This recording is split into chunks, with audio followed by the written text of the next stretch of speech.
Hello, everyone. Thank you so much for being here. And thank you. This is Zeldin, the EPA Administrator under the Trump administration. And Mr. Zeldin, I think my first question to you is, I don't think the EPA Administrator usually comes to the Munich Security Conference. So what are you doing here, sir?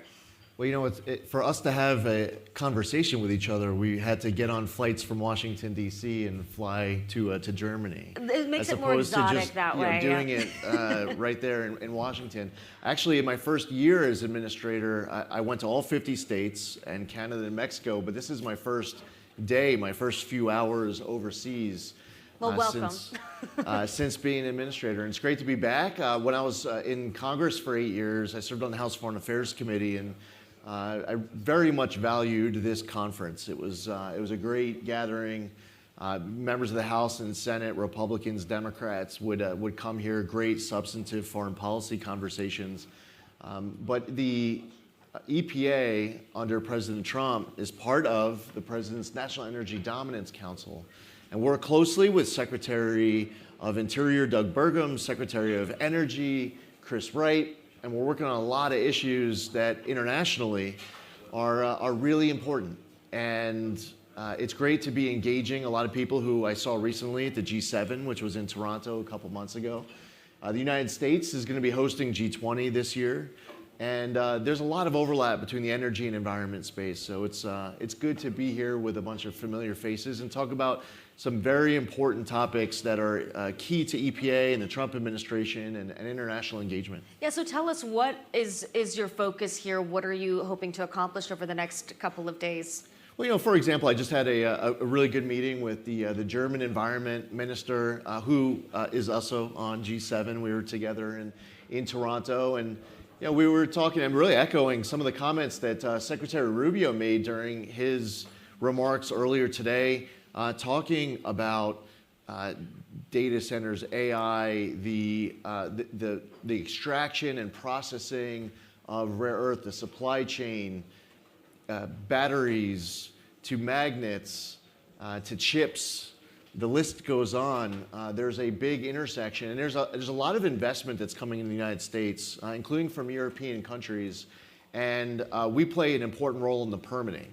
The permitting of these projects, we seek to help get these approvals done as fast and efficiently as possible. So that engagement is, you know, not just with foreign ministers, but it's also with these companies that are making big U.S. investments. Secretary of State Marco Rubio spoke on stage this morning, and in his speech, he railed against what he called the, quote, climate cult in Europe. Do you think there is a receptive audience here to that kind of message? Yeah, well, for sure. We believe strongly that you can both protect the environment and grow the economy, that it's not a binary choice, that you don't have to choose between the two. And in Europe, they have set a lot of very bold goals of hitting certain environmental targets, and now they're dealing with some of the economic consequences of those policy decisions and deciding what the future should look like in each individual country. And that's a decision that each country needs to make for themselves as to how to strike that balance. Well, in the United States, we have found so many different opportunities to be able to both protect the environment and grow the economy. On President Trump's 1-year anniversary in office, we released a list of our top 500 environmental actions from that first 1 year. And we're very proud of that effort. And while we're doing that, President Trump campaigned and won decisively on a number of other issues that were very important to voters related to economic concerns. So when President Trump called me up the Sunday after the election, he was speaking to me about wanting to unleash U.S. energy dominance, wanting to make America the AI capital of the world, to protect and bring back American auto jobs, and working with states, advancing cooperative federalism, permitting reform, all topics that he discussed, while also making sure that we are fulfilling our core mission of protecting human health and the environment. Clean air, land, and water for all Americans. That's the first pillar for us. Do you think energy or environment is more central to your portfolio? Well, our core mission is protecting human health and the environment, but there is so much intersection. Because I hear a lot between- more talk about energy from you than environmental protections. Our core mission, our focus, when you ask, like, what are we doing all day, every day, throughout an agency of 12,500 employees in 10 regions all across the country, I could really start boring you to death talking about all the amazing work on Superfund sites and brownfield sites and responding to emergency disasters. For those in the crowd who might be from the San Diego area, might be interested in the work that we're doing to stop the raw sewage coming across the border from Tijuana. And there's been great strides in getting a new agreement with Mexico, now implemented with a bunch of Mexico side projects in Los Angeles. We led an effort very proudly to, and it's happened right around the time of the inauguration in 25, where these horrible wildfires hit the Los Angeles area. EPA came in, we were given a 30-day deadline to complete our phase 1 hazardous material removal, which we did in less than 30 days, to allow Army Corps to come in and complete their phase 2 debris removal. And SBA is doing their part with over $3 billion of disaster loans. The president was sworn in and was immediately in a position where he had to sign executive orders to ramp up that effort. Yeah, and I know you're doing more in California. I actually wanted to ask you about that because Governor Gavin Newsom was in the pub yesterday hanging out, and I know the president kind of set you up to spar against him over permits and rebuilding in California. Do you welcome that fight?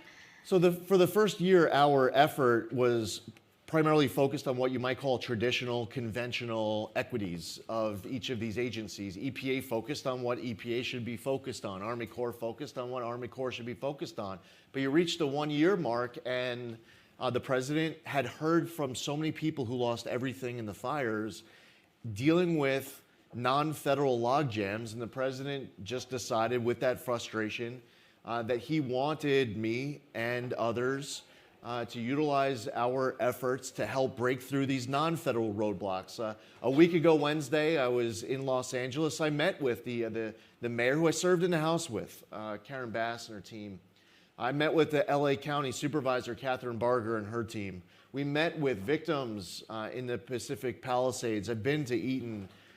We've been in touch with these fire victims and hearing their stories, everything ranging from permitting to the need for help with mortgage rental assistance, to getting dragged through the mud from some of the insurance companies. Now, by the way, some of the insurance companies, I heard great stories about.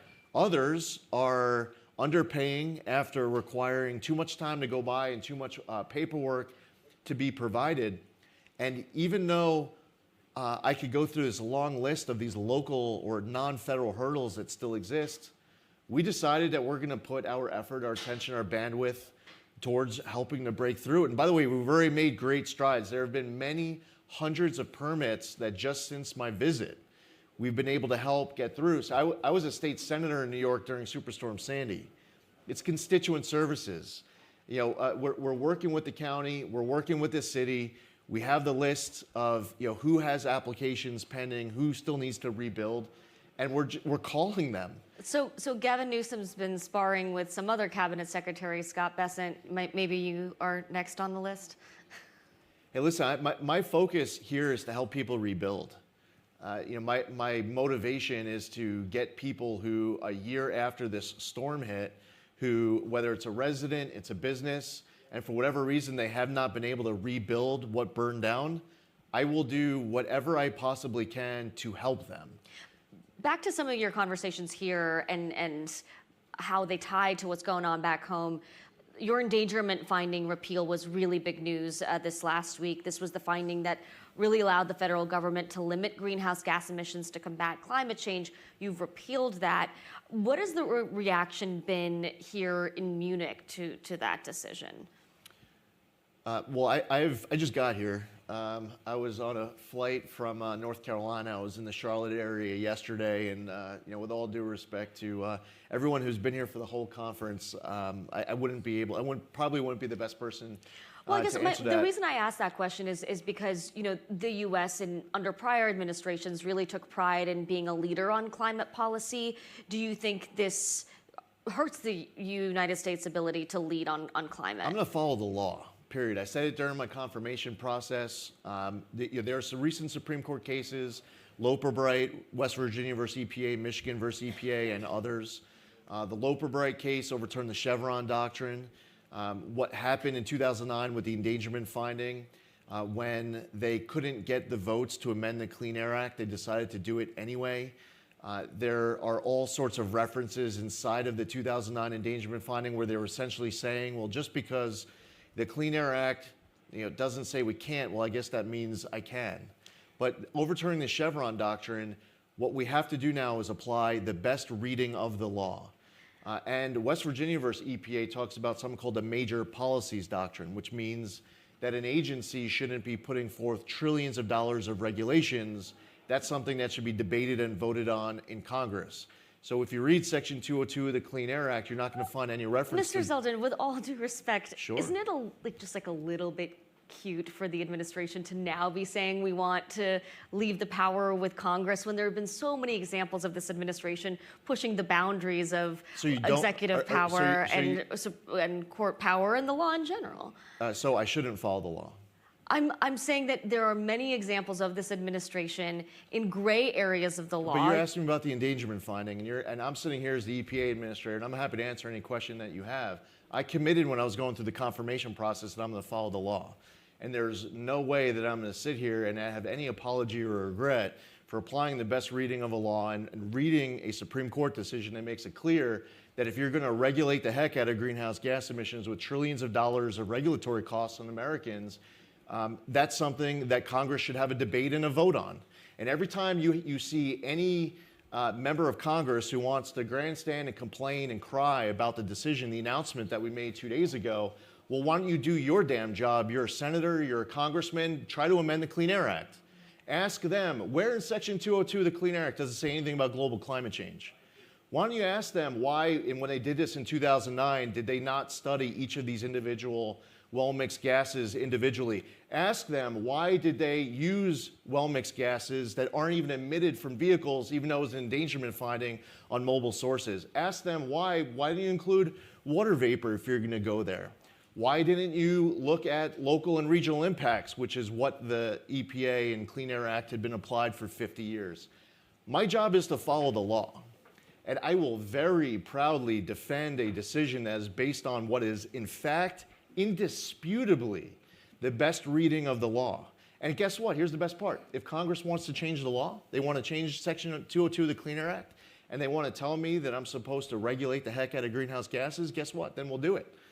But that's not what happened. So in 2009, President Obama and his allies in Congress, they tried to put together the votes to amend the Clean Air Act. They weren't able to get the votes, and they said, you know what? We're going to do it anyway. President Trump was sworn into office January of 2025. On day one, he had me he signed an executive order giving me 30 days to complete the research, the vetting, provide a recommendation as it relates to the endangerment finding. I read the Supreme Court precedent. I read Section 202 of the Clean Air Act with our team, and there's only one best reading of the Clean Air Act. And in so many different ways, the many mental leaps that were done in the 2009 endangerment finding violated that. When you have conversations here, I know you're early in your time on the ground. What are you telling Europeans who are concerned about the change in the conversation around the environment and around climate in the United States? These individuals are making decisions for their own countries.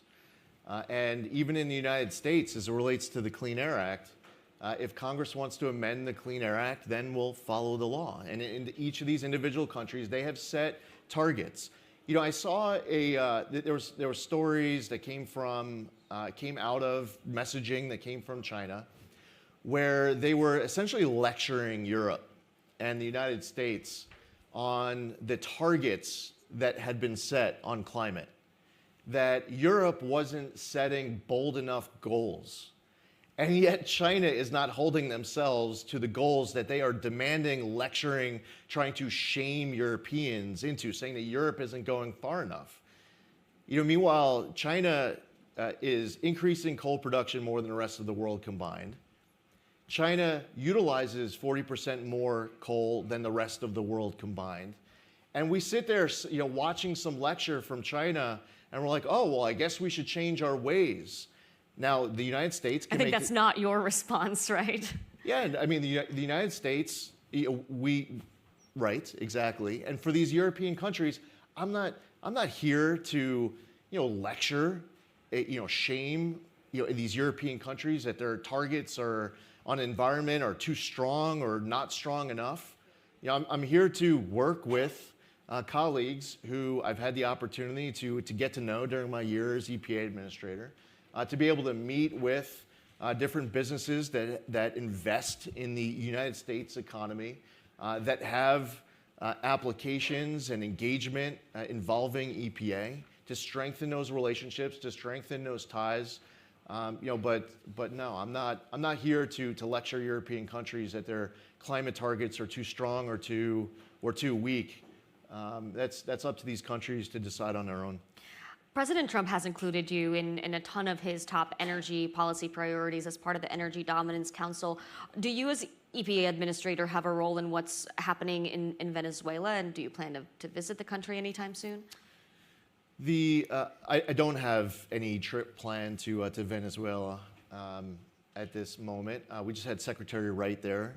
He was there overnight. Seemed like it was a fantastic trip. We're here to serve. A lot of different agencies have had heavy involvement in the operation in Venezuela and the follow-up after that. And if called upon, we're here and ready to serve.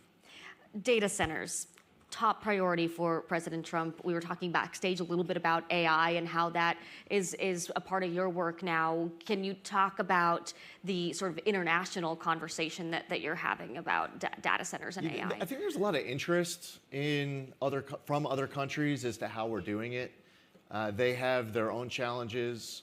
They see what's happening inside the United States. They want to learn from that experience. I'm happy to have those conversations, and I have been having those conversations with other colleagues who are energy and environment ministers in other countries. During my travels throughout the country, I went to Idaho Falls, Idaho, where a new nuclear site was being built, and a new data center Microsoft was building in Cheyenne, Wyoming, a new data center that Google was building in West Memphis, Arkansas. Throughout my travels across the country, Meta has a big new data center project that they're building in Louisiana. And a lot of these companies are building a lot of data centers in a lot of different states. The example of Google in West Memphis, Arkansas is an interesting one. That's Arkansas, Entergy, and Google. It's a $4 billion project. And the way they built it, it's an over $1 billion net benefit to the Entergy ratepayer. They've been able to build a lot of support. Now, Arkansas has nuclear, which is a big component of being able to structure that agreement. I think for some of these other countries in Europe and elsewhere, they're trying to figure out what is the best way to go about it. There's concern that they're hearing about they don't want it to be a net loss. They don't want end up with brownouts and blackouts. They already have stress to their grid. Well, and there's concern about the environmental impacts. How do you see that playing a role? Well, the concerns of how you do it are key. Water reuse is another example of an aspect that EPA is involved in, which has been a big part of progress in the United States. There are many different sources of power as you go one state to the next, one region to the next. For us, it's about cooperative federalism, working with state and local government, working with whoever is financing the project, and being a good partner to help make sure that the permits are done as efficiently as we possibly can, and for it to be as good for the environment as possible. I'm sure you know and have seen that some of your critics portray you as an enemy of the environment. What do you say to those critics? Again, I really enjoyed my favorite press releases that we put out in my first year. On the 100th day of President Trump's term in office, we put out a list of our top 100 environmental actions from the first 100 days. We replicated that, doing a top 100 list on the 200th day, on the 300th day, and we put out a top 500 list on the 1 year mark, and we're going to keep doing that. That's a pace that we're proud of. You know, I was just referencing the work with Tijuana River and stopping the raw sewage. We were talking a little bit about the debris removal, the hazardous debris removal after the LA wildfires. There's so much great work inside of this agency all across this entire country, and amazing dedicated career staffers at this agency in all 10 regions who love the agency's core mission. They love their job. They selflessly serve, and we appreciate their amazing work. But you would have to turn a pretty substantial blind eye to all of that good work that happens on every day to just make believe that just doesn't happen at all.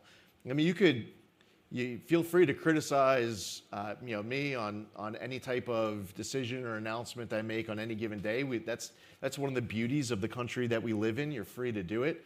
But it would be inaccurate to just ignore all of the great environmental work that this agency does and is very proud of every single day. I know your first year on the job. I mean, the repeal of this endangerment finding was a huge goal for you.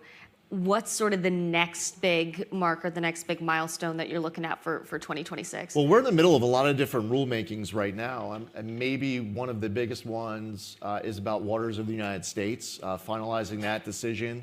We're done with the public comment period. We'll have to come out with a final decision, which is, it's a big deal. For our Europeans that might not be familiar, what is that?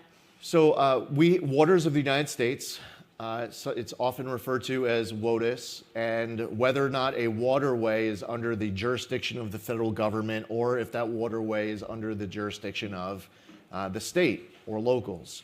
And there's another U.S. Supreme Court case. In this case, it's a decision called Sackett. And our goal is to come up with the simplest, most durable, prescriptive definition of waters of the United States following the Supreme Court definition of What Sackett. impact do you hope that will have? Well, certainty. Right now, you're in a situation where landowners, farmers, ranchers have to go out and pay a lawyer or consultant to tell them whether or not there's a water of the United States on their property. They shouldn't have to pay somebody to tell them whether or not there's a water on their property that's subject to federal jurisdiction. In some areas, like Alaska, there's a pretty substantial unique issue there with permafrost.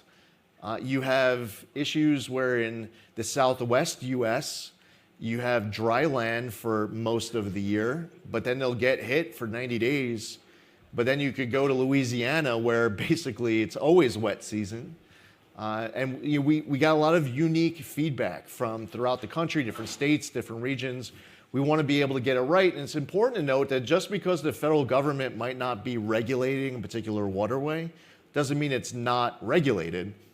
There are a lot of states that they know their waterways best, they know their land best. We want to work with them, and we want to trust that they know how to lead their state better than some bureaucrat in Washington. Before I let you go, you've had quite an interesting career leading up to your role as EPA Administrator, and I'm curious what you might expect to do after. I don't think about what's next, and I just focus on the job that I'm doing. Would you be open to serving in another administration position if you were asked by the president? I have not given it any thought. I learned this. I remember when I was 20, that was the U.S. Senate race in New York. It was Hillary Clinton and Rick Lazio. And so Hillary Clinton gets elected to United States Senate, and I'm going through college, law school. I graduated law school in 2003. So this is the beginning of Senator Clinton's time as a senator. And regardless of whatever aspirations she had in the future, and she had some aspirations, I imagine, for the most future. People here know. Yeah. There's something that she did in those early couple years that are really important.